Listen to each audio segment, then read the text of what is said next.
Selon des sources officielles, il existe plus de 50 pays dans lesquels les églises sont persécutées. Des hommes, des femmes et des enfants sont arrêtés, emprisonnés, torturés, voire tués. La raison de ces massacres? Leur foi inébranlable en celui qu'ils appellent leur sauveur, Jésus-Christ. Courez! Allez! Attendez. Ne vous arrêtez pas! Attendez! J'y arriverai pas, c'est trop dur. Mais si, tu vas y arriver. On va tous y arriver. Tu m'as compris? Dieu prendra soin de nous. Je suis fatigué de courir.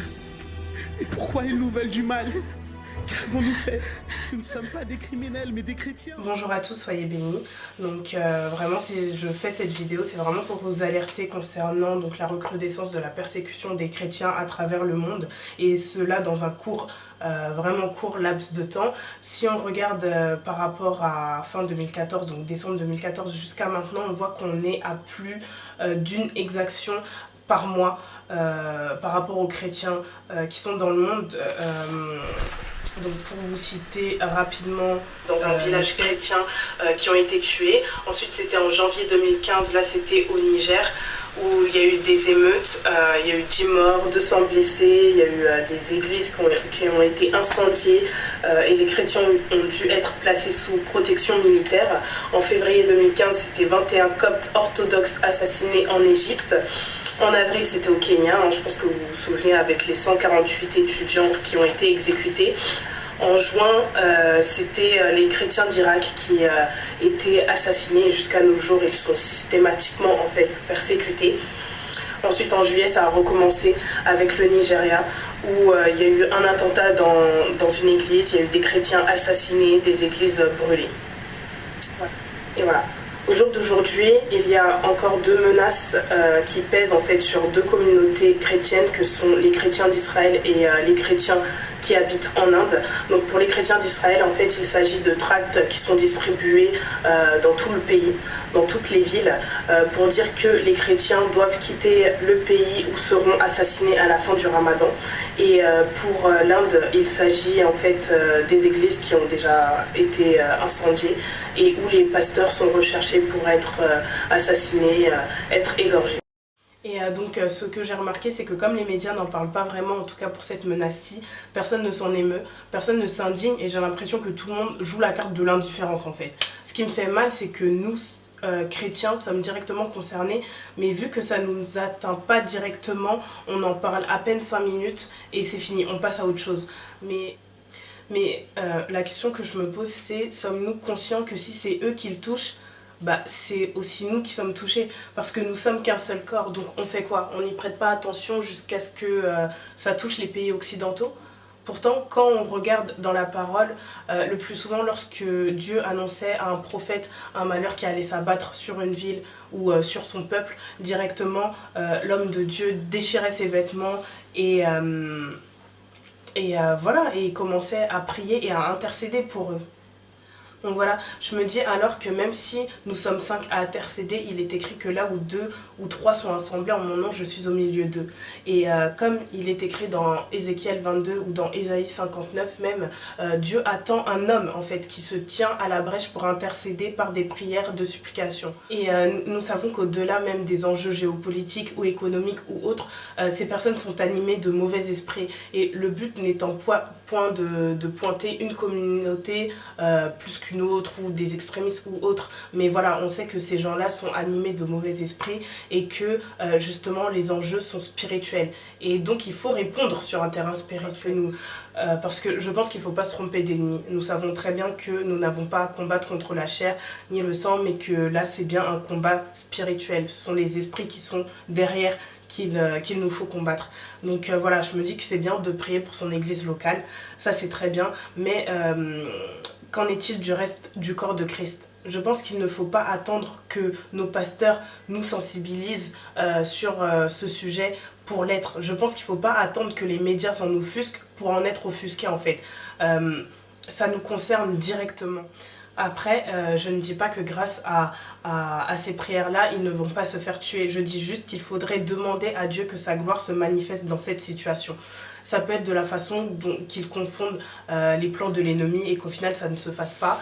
Ou ça peut se faire, je sais pas moi, en sorte qu'il se fasse quand même tuer, mais que l'église, par exemple d'Israël, réponde avec tellement d'amour et tellement de pardon, à un tel point que les terroristes soient touchés et qu'au final ils se convertissent. Je sais que dit comme ça paraît vraiment naïf et je ne sais pas quelle sera l'issue après nos prières. Mais en tout cas, ce que je peux vous dire et ce que je sais, c'est que vraiment la prière fervente du juste a une grande efficacité et que avec Dieu, au final, rien n'est impossible. Et que en tout cas, notre part qui est à faire, c'est de l'inviter à intervenir.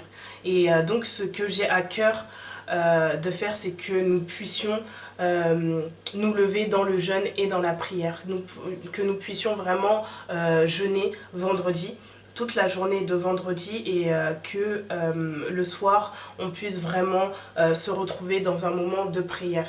Après, je sais que par rapport moi, à mon assemblée ou mon entourage, on peut se retrouver par conférence téléphonique pour prier. Là, le but, c'est vraiment d'essayer de sensibiliser des chrétiens qui soient d'une assemblée comme dans une autre et qui puissent sensibiliser d'autres chrétiens de son assemblée et qui puissent se retrouver soit vendredi, soit par téléphone, soit en se voyant dans une maison ou autre pour vraiment prier ensemble. Voilà, c'est vraiment pour qu'on puisse prier sur ces sujets-là comme d'un seul corps, comme d'un seul cœur, et pour que vraiment ça soit tout le corps de Christ qui demande à Dieu de manifester sa gloire à travers cette situation, que ça puisse au final concourir à notre bien, car toute chose concourt au bien de ceux qui aiment Dieu et qui sont appelés selon son dessein. Rappelons-nous, d'Esther, elle devait plaider la cause de son peuple qui eux étaient aussi menacés d'être assassinés. Ils ont fait quoi? Ils se sont levés pendant 3 jours et 3 nuits dans le jeûne et dans la prière, et au final le peuple a été épargné. Donc au final je me dis, mais pourquoi ne pas nous lever nous aussi à chaque fois que des chrétiens, donc que le corps de Christ est menacé? Et au final, je me dis, mais si l'Église ne se lève pas pour l'Église, qui se lèvera pour elle au final? Donc vraiment, je nous invite à vraiment nous lever dans le jeûne et à nous lever dans la prière. Comme dit un pasteur que j'apprécie énormément, il n'y a pas de fatalité, la prière peut tout changer. Et donc, vraiment, je vous invite à vraiment passer du temps dans le jeûne, passer du temps dans la prière. Et aussi, Dieu a dit ceci, à ceci tous reconnaîtront que vous êtes mes disciples, si vous avez de l'amour les uns pour les autres. Et comme dit un second pasteur que j'apprécie énormément, il n'y a pas d'amour, il n'y a que des preuves d'amour. Et aimer, c'est aussi considérer que le combat des uns sont nos propres combats. Ok, on n'a pas exactement la même doctrine, on ne prie pas forcément pareil. Voilà, chaque église a sa vision, ok d'accord, c'est très bien. Mais nous sommes avant tout un seul corps. On est le corps de Christ. Et ce que nous devons faire, c'est marcher la main dans la main parce que c'est ce que le Père veut au final. Et que nous sommes l'église de la fin des temps.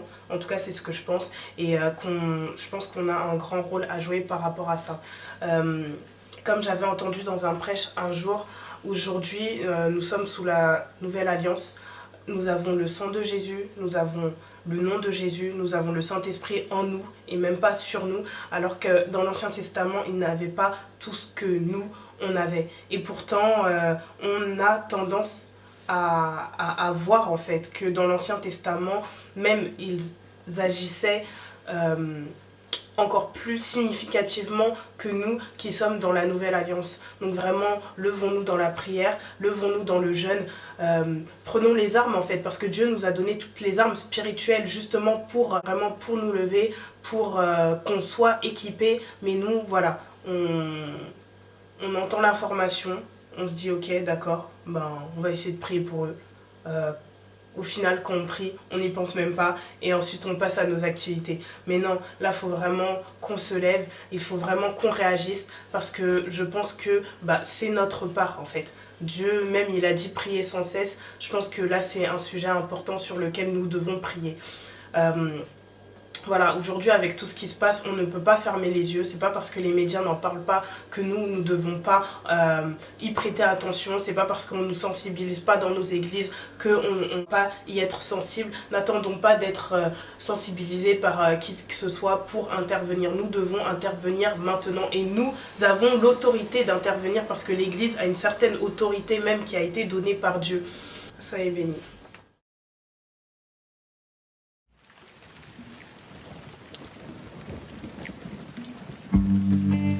Ce chant est pour tous les chrétiens qui souffrent aux quatre coins du monde à cause de leur foi en Jésus-Christ. Nous sommes persécutés, il est vrai, mais nous sommes toujours debout. Nous sommes toujours debout, même pressés de toutes parts, dans la détresse, Non dans le désespoir. mais non dans le désespoir. Si le péché abonde, La grâce de Dieu sera bon. quand le mal nous inonde, tenons-nous prêts pour répondre. L'Église se lève et proclame la vérité. L'Église se lève et s'oppose à l'immoralité. Au milieu des moqueries, de l'intolérance, la maladie, dans la souffrance, l'Église grandit et avance et ne cessera pas de chanter. Dieu est toujours Dieu. Dieu est toujours Dieu, digne de louange, et il sera toujours Dieu. Nous sommes son peuple Nous sommes son et nous peuple, chantons ses et nous louanges. chantons ses louanges, Et nous n'arrêterons et nous jamais. n'arrêterons jamais. Dieu est toujours Dieu. Dieu est toujours Dieu, Hey! digne de louange, et il sera toujours Dieu.